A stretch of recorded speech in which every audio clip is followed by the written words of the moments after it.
A European Union naval operation to go after the trafficking networks that send thousands of migrants across the Mediterranean into Europe could be launched in the coming weeks, with NATO ready to help out if needed, officials said on Monday.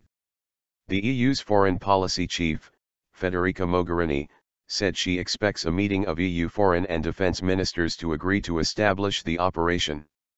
Once that is done, it will have to find the ships and equipment and work out a proper military plan before action can be taken. Officials added that some parts of the plan could be enforced independently, but that the destruction of boats would need UN approval.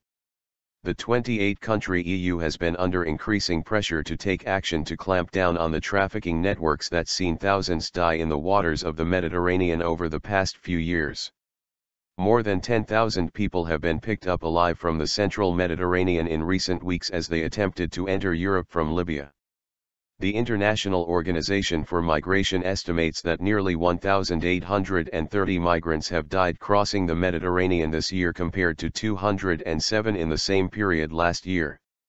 Mogherini said EU nations can move forward with the planning and possibly launch the operation in the coming weeks once Monday's decision is taken. Those weeks coincide with the high season for migrant crossings.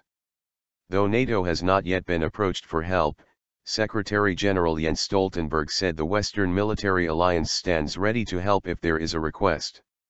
Stoltenberg said the alliance, 22 of whose member states also belong to the EU, is also ready to help Libya's government with defense capacity building when the situation on the ground allows for that kind of cooperation.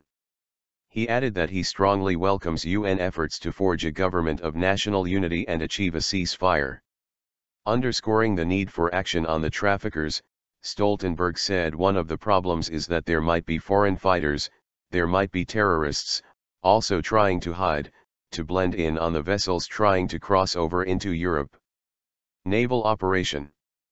The EU is looking for UN backing to make its naval operation as comprehensive as possible, especially since any backing from a Libyan government with limited authority on the ground could raise questions, even among EU nations.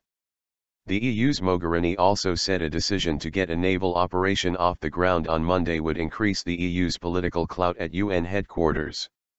Officials and ministers said there is general agreement on the first phase of the plan, which centers on intelligence gathering and surveillance of smuggling routes leading to the south of Italy and Malta. Officials will also set out to contact government and UN officials in Libya as soon as possible. The operation becomes trickier as soon as the boarding and seizure of smuggled vessels in international waters comes into play, and when backing from a UN resolution would certainly help. If you are going to board vessels, you can do that now, but you have to ask what flag the vessel has, said Dutch Foreign Minister Bert Koenders. It cannot be done automatically.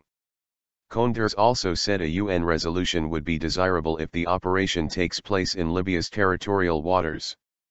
A UN resolution would likely become even more imperative if, and when, EU nations move to the next stage, which would involve the destruction of smuggling vessels, sometimes in the territorial waters of the nation of departure.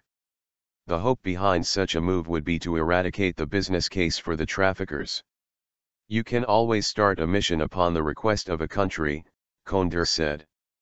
But then you hit the question, who will ask for that?